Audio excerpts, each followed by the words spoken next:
नमस्कार, जनपक्ष में आपका स्वागत है। मैं हूं प्रियदर्शन। दोस्तों, अर्थव्यवस्था के मोर्चे पे बीते 2 दिन में कुछ अच्छी खबरें आई हैं। एक खबर तो यही है कि वित्त वर्ष 2025-26 की पहली तिमाही में यानी अप्रैल से जून के बीच भारतीय अर्थव्यवस्था की रफ्तार 7.8% रही है। ये रफ्तार पिछले साल यानी वित्त वर्ष 2024-25 में कभी नहीं रही।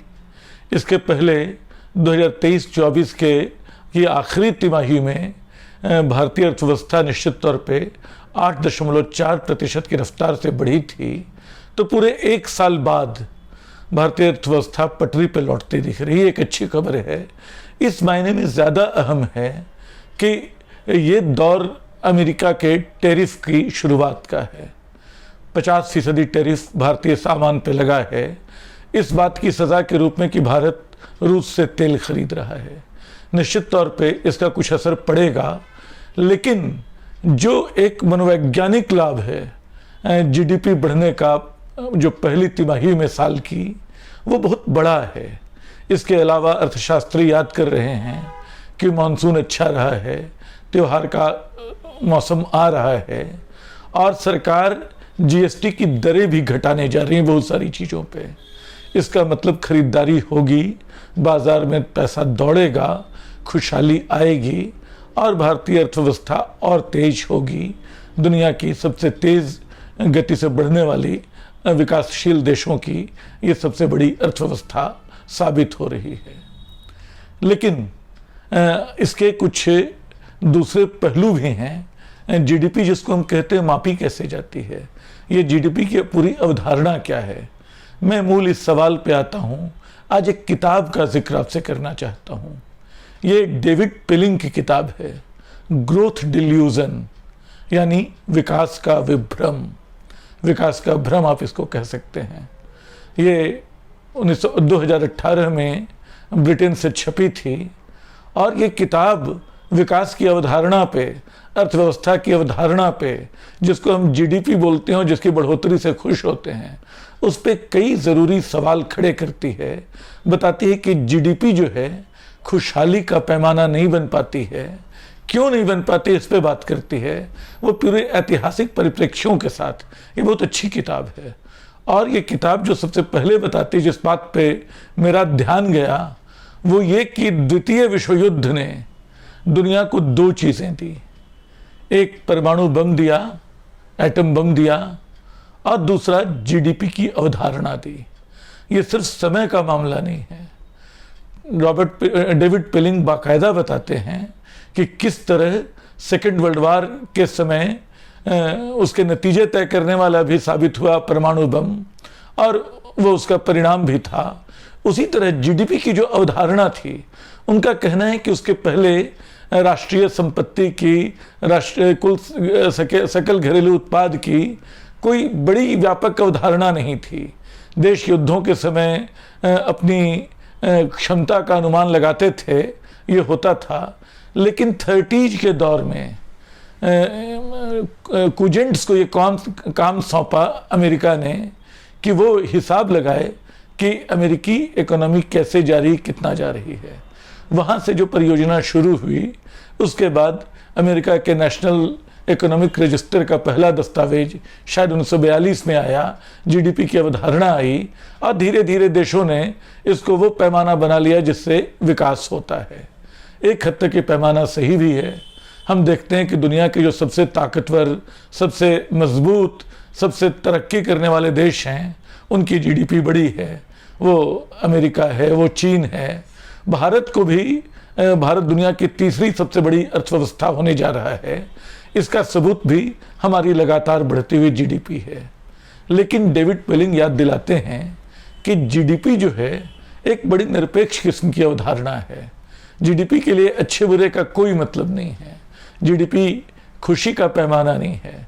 जीडीपी के लिए बेतहाशा प्रोडक्शन चाहिए और बेतहाशा उपभोग चाहिए। उत्पादन जहाँ से आए, साधन जहाँ लगे, पैसे जहाँ खर्च हों। जीडीपी को उससे मतलब नहीं कि आप पेड़ काटते हैं या जंगल जलाते हैं। अगर आप उसकी जगह एक पेड़ लगाते हैं, पेड़ काटने से भी जीडीपी बढ़ती है, पेड़ लगाने से भी जीडीपी बढ़ती है। डेविड पेलिंग की किताब में लिखा हुआ है कि स्थिति ये है कि जीडीपी को प्रदूषण पसंद है अगर इसे साफ करने में कोई बजट लगता हो। जीडीपी को तबाही पसंद है क्योंकि उसके बाद निर्माण में जो खर्च आता है उससे जीडीपी बढ़ती है। अभी हम देख रहे हैं कि भारत में कई हिस्सों में, उत्तराखंड में, जम्मू कश्मीर में, हिमाचल में भयावह बारिश और राजस्थान और दूसरे इलाकों तक भयावह बारिश ने तबाही मचा रखी है। बादल कहाँ कहाँ फट रहे हैं, लोग कितने मर रहे हैं, लाखों और करोड़ों की संपत्ति कैसे बर्बाद हो रही है, इसके ढेर सारे सबूत हमारे सामने हैं। इस सबूत के बाद आने वाले दौर में जो निर्माण होगा उससे जीडीपी बढ़ेगी। तो जीडीपी को युद्ध पसंद है क्योंकि युद्ध में शस्त्र बिकते हैं, युद्ध में हथियार बनते हैं। दुनिया की बहुत बड़ी कंपनियां जो हथियार बनाती हैं, जो बेचती हैं, उससे देशों की अर्थव्यवस्था चलती है। वो याद दिलाते हैं कि कुजेंट्स एक दौर में मानते थे कि जीडीपी में सिर्फ जो अच्छे उपक्रम हैं उनको शामिल होना चाहिए, जो बुरे उपक्रम हैं उनको शामिल नहीं होना चाहिए। जैसे सिगरेट पीना, उनके हिसाब से अगर सिगरेट पीने का खर्च है तो उसको जीडीपी में घटा देना चाहिए, अगर कोई बीमारी है तो उसका खर्च जीडीपी में घटा देना चाहिए। लेकिन अभी क्या है कि सिगरेट पीने में भी खर्च होता है, वो उससे भी जीडीपी बढ़ती है। सिगरेट पीने से अगर आपको कोई बीमारी होती है, कैंसर होता है, तो उससे भी जीडीपी बढ़ती है। अगर कैंसर के इलाज में जो रिसर्च होता है उसमें भी पैसे लगते हैं, उससे भी जीडीपी बढ़ती है। आप 4 पेड़ काटते हैं तो उन पेड़ों से भी काटने में जो खर्च आता है उससे भी जीडीपी बढ़ती है। जीडीपी की अवधारणा यह है कि अगर आप एक जगह से दूसरी जगह पैदल चले जाएं तो आप जीडीपी में कोई योगदान प्ले नहीं करते हैं, कोई योगदान नहीं देते हैं। अगर आप साइकिल से जाते हैं तो चूंकि आप साइकिल खरीदते हैं तो थोड़ा सा योगदान देते हैं। अगर आप कार से जाते हैं तो बहुत ज़्यादा योगदान देते हैं क्योंकि आपने कार खरीदी है और आप लगातार उस पर पेट्रोल खर्च कर रहे हैं।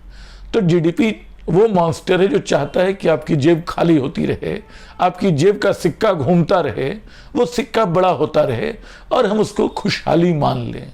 लेकिन जीडीपी जो सबसे बड़ी जिस चीज से आंख फेर लेती है वो बराबरी है। जीडीपी में बराबरी की अवधारणा शामिल ही नहीं है। किसी देश की खुशहाली का पैमाना ये हो सकता है कि वहाँ प्रति व्यक्ति आय क्या है।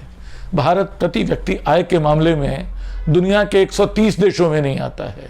हम दुनिया की तीसरी बड़ी इकोनॉमी होने की कोशिश में जो हो भी जाएंगे निश्चय ही अच्छी बात है, क्योंकि जीडीपी के अपने फायदे भी हैं। उससे पता चलता है कि आप में परचेजिंग पावर बढ़ रही है, आपके पास साधन आ रहे हैं, आपका सामान बिकता है, एक चक्र है जो पूरा होता है, उससे जीडीपी तैयार होती है। लेकिन दूसरी ओर जीडीपी की अवधारणा बराबरी से बिल्कुल मेल नहीं खाती है। वहाँ प्रति व्यक्ति आय का कोई ख्याल नहीं है और हमारे देश में ये असमानता जितनी बढ़ती जा रही है वो डरावनी है। आप देख सकते हैं कि 21वीं सदी के भारत में लगातार बनते जिन फ्लाईओवरों के ऊपर से हमारी गाड़ियां गुजरती हैं चमकीली, उनके नीचे बहुत सारे बच्चे सोए रहते हैं।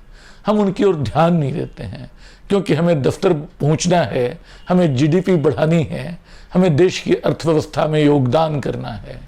जीडीपी मुफ्त के कामों को काम नहीं मानती है। यानी आप अपने पिता की सेवा कर दें, पत्नी घर का खाना बना दें, ये कहा जाता है कि अगर महिलाओं के योगदान को, महिलाओं के श्रम को जीडीपी में जोड़ा जाए तो सबकी जीडीपी कई गुना बढ़ जाएगी। लेकिन होता ये है कि आप अपनी मर्जी से किसी का काम कर दें, आप अपनी खुशी से किसी की मदद कर दें, जीडीपी को मंजूर नहीं है। आपको हर काम पैसे के लिए करना है, तब जीडीपी जो है बढ़ती है, जीडीपी देश का एक पैमाना मानी जाती है। तो दोस्तों, जीडीपी की अवधारणा अच्छी है, ज़रूरी है, लेकिन उसके साथ बराबरी का ख्याल भी उतना ही ज़रूरी है, खुशहाली की कल्पना भी उतनी ही ज़रूरी है। Growth for the sake of growth is a cancerous growth. सिर्फ विकास के लिए विकास एक कैंसरस विकास है, ये बात बार बार कही जाती है, लेकिन हम इसको भूलते जा रहे हैं। आज इसी विकास का शायद नतीजा है कि प्रकृति विनाश करने पर तुली है और वो विनाश इतना बड़ा है कि उससे निपटने में हमारे बहुत सारे साधन खत्म हो जाएंगे और तब भी हम पाएंगे कि हमारी जीडीपी बढ़ रही है। लाखों लोग सड़क पे होंगे, बहुत सारे लोगों को खाना नहीं मिल रहा होगा, तब भी हम बता सकेंगे कि हमारी जीडीपी बढ़ रही है। अर्थव्यवस्था का खेल, अर्थव्यवस्था की सांख्यिकी का खेल बड़ा डरावना होता है। ये खेल ट्रंप भी खेल रहे हैं, ये खेल दुनिया का हर देश खेलता है, लेकिन एक नागरिक के रूप में हमें सावधान रहने की ज़रूरत है और अपने हुक्मरानों को याद दिलाने की भी कि भाई जीडीपी तो ठीक है, प्रोडक्शन बढ़ाने की ज़रूरत है, उपभोग भी बढ़ाने की ज़रूरत है, लेकिन उससे ज़्यादा ज़रूरी चीज़ इस प्रोडक्शन को, अपने साधनों को ज़्यादा से ज़्यादा लोगों तक पहुंचाने की है। मैं उम्मीद करता हूं वीडियो आपको अच्छा लगा होगा। आप इसको सब्सक्राइब करें और अपनी राय बेहिचक दें। संवाद का ये सिलसिला चलता रहेगा। धन्यवाद।